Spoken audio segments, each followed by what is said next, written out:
project. I did get the Halo Flashpoint Spartan Edition starter set. And it actually came with cards for, it came with 16 cards, I think, or 20, I guess, because there's elites in there. But each card came with a corresponding mini. Um, so the plan is to paint the mini to match the card, whatever the card art looks like. So well, we'll start with let's start with the first one we find, huh? So what I'm gonna do is I'm gonna match the models to the cards. You see, I got them all of them out here. I don't need to do that on camera, but yeah, it's an elite model. Pretty neat. So is this camera gonna focus on them? Yeah. So we will we're gonna match those up. We're gonna pick one and paint it up. So that's what we're gonna do. So this is one I picked, Spartan Brawler. The first game I played, I used this guy, and he actually meleeed to death quite a few of the other enemy Spartans. But I found the mini that matches. It's actually almost the exact same pose with the needler and the hand out there. So should be a pretty easy one to paint. So I did not base coat these. This is the color they come in. Um, I don't usually paint with the bases on, so that'll be a new experience. But that'll be our guy. And then let's get some colors that match this. Looks like it's gonna be a black base coat, or at least where the armor is mostly black, and then it's a kind of color blue is that? Let's see, like a royal blue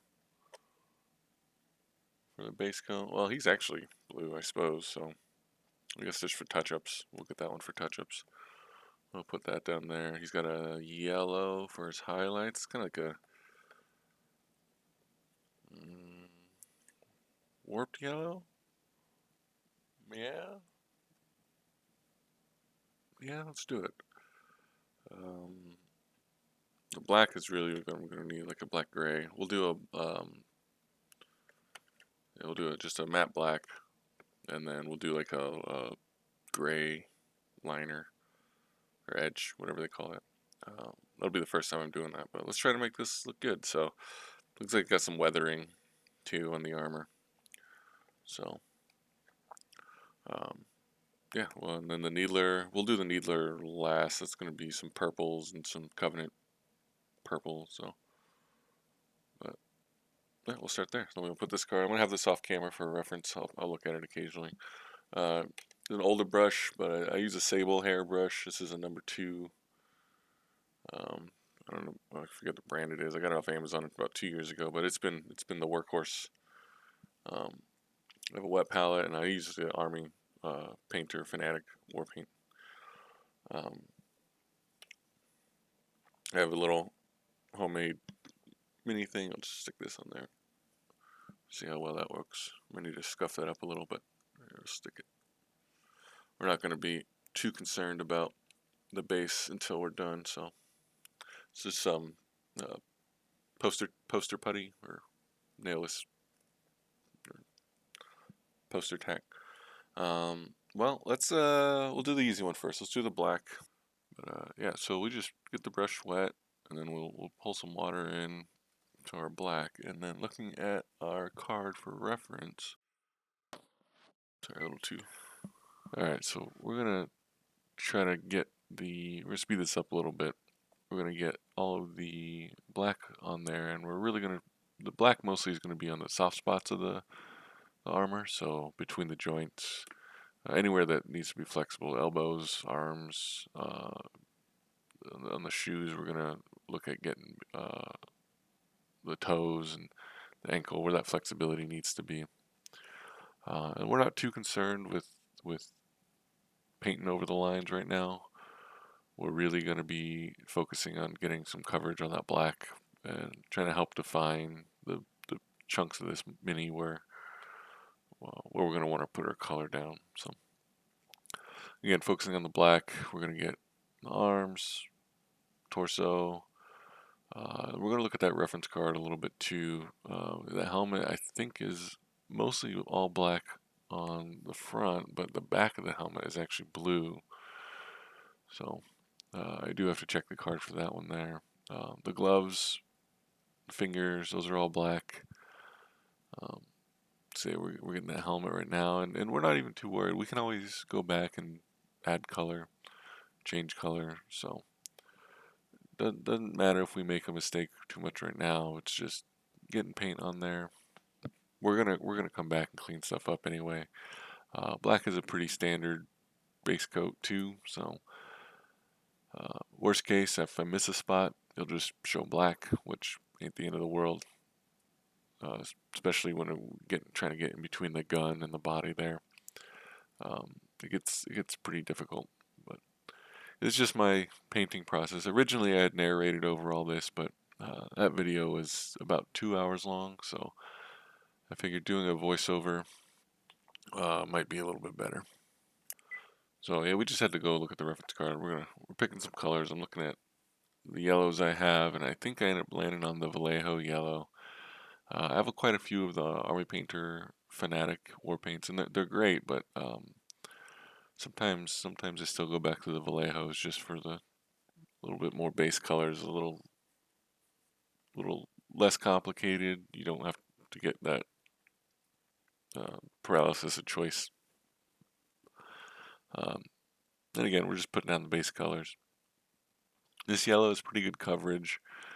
Blue does show through though. Yellow is sometimes it's better to do a white base coat underneath the yellow. So lesson learned. I probably should have done that, but otherwise, same concept. We're just gonna get our areas defined. What's gonna be yellow? What's gonna be blue? What's gonna be black? We can always come back and fix things. So we're not too concerned about our brush control right now, but so far it's looking good. So I'm gonna change the camera angle though. Okay, well, I've moved the camera, so you can see my paper towel now, so it's a little bit more messy, and it's kind of more of a down angle, but this is more in focus.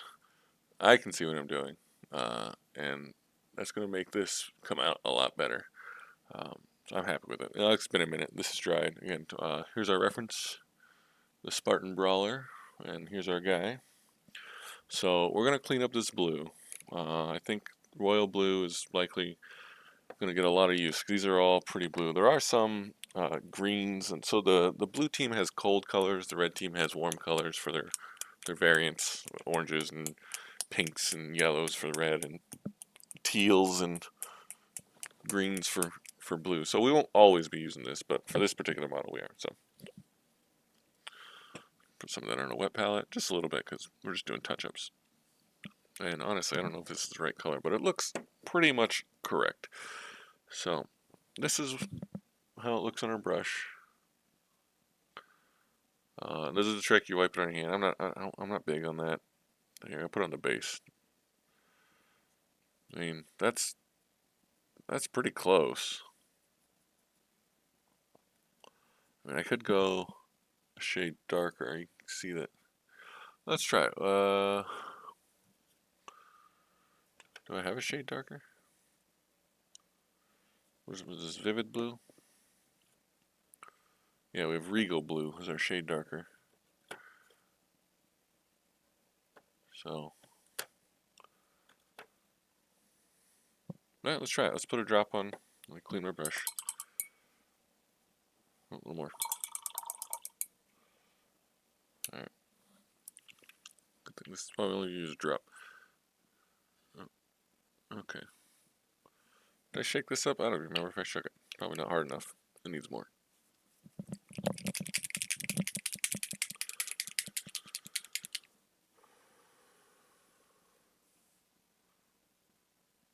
There we go. Okay. So just a drop. We can get enough to see. How's that look? That's a little darker. Might be better though. Let's paint over the yellow. So we'll let that dry. We have our two shades here. Paint them side by side.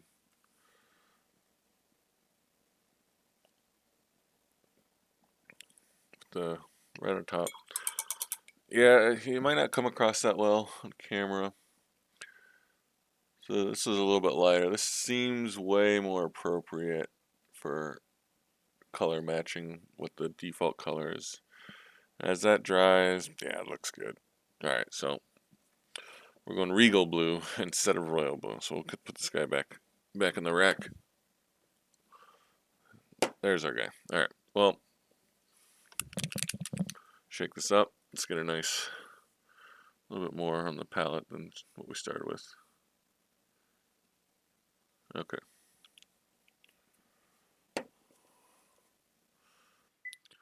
Alright, we're going to speed this up a little bit. But yeah, we're going to go back through. We're going to touch up the blue, cover up any mistakes we made. Now that the camera angle's a little better, I can see a lot more detail that I missed. I can get a lot closer to the mini, look, see where the armor begins and ends, and certain sections begin and end. So go back through, clean it up with the blue, and actually, even if we're not cleaning up, we're gonna put that blue over pretty much everything that needs to be blue. That way we get a nice uniform color with the color from the bottle there. It was pretty close to the base color of the mini, but then there's no discrepancy. Um, but yeah, we're gonna go through, touch up the helmet. Um, it's really easy to see the visor now with the new camera angle, so I'm able to get in there, mess with the faceplate, um, identify some areas where the yellow might have gone a bit too far, clean that up a little bit as well. But yeah, just keep in mind that our goal here is make the mini readable on the table, not really set up a super nice display piece for people to admire. It needs to, you want it to look good, but it doesn't need to be perfect. And we also have 19 more minis to paint, so being realistic on our time. Here I'm picking the color for the visor, using the referencing. We end up going with the dark green from Army War Painter. That color actually is, I have it on the table, Guardian Green for the visor. Um, so we get that visor painted up, finish up some little details. We start picking colors for the gun. So we do land on a purple and a pink. Get that needler all painted up. It does have a black interior on the gun though, so we do need to go in and just like we did with the rest of the mini. So this fast motion portion is going to be coming to an end. I'll throw back to my dialogue while I was painting the guy. A little bit more insight into the process live than I can give you over the voiceover, but here we go. The base. So what are we doing for base? So let's talk about it. I do have basing materials. These are some quick and dirty bases I did for another project I'm working on. Just grass, flock, and a rock. Not the most interesting, but enough to read on the table. I think I want to do something a little better with these guys. I could do a texture, like again, I have the basing materials. I don't want to go overboard because they are going to be on buildings, and the Halo game is pretty much Halo multiplayer. So I don't know. So maybe we just black out the base. I don't know. Let's do it. Let's black out the base because that's probably a better idea. Anyway, if we're gonna do a texture or something on it, we do want to black out. We're gonna do a big brush, a lot of black. So we're gonna grab our number 4 here because we're just gonna be putting it down. We'll just be careful not to let this brush jump up and hit anything we've painted on purpose.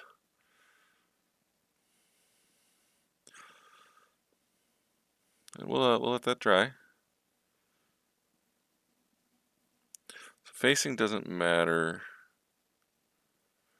so we don't need to do any directional markers or anything, although sometimes those are just fun.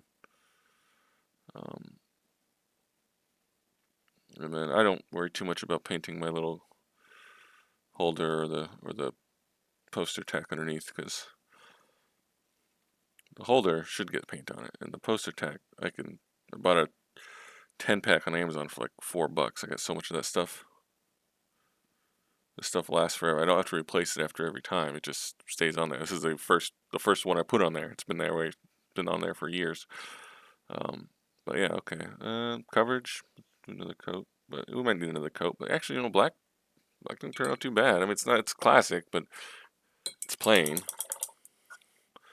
Um, just cleaning my brush. It's pretty plain. I want to do something with it, but I mean, I could do all the blue guys on grass and all the red guys on like concrete. Um, yeah, I don't know. We can always revisit it. So you know what? Let's do them all black, and then once they're all done, all that's left is the base. That's a pretty easy. Yeah, we can do those real quick. And with them standing flat on the base like that, I mean, we'll leave it simple. If we start playing it for realsies to beat our fire teams and stuff, I'll base them. But yeah, so here's our Spartan Brawler. I think he came out pretty close. Yeah, yeah. Can't wait to do the next one.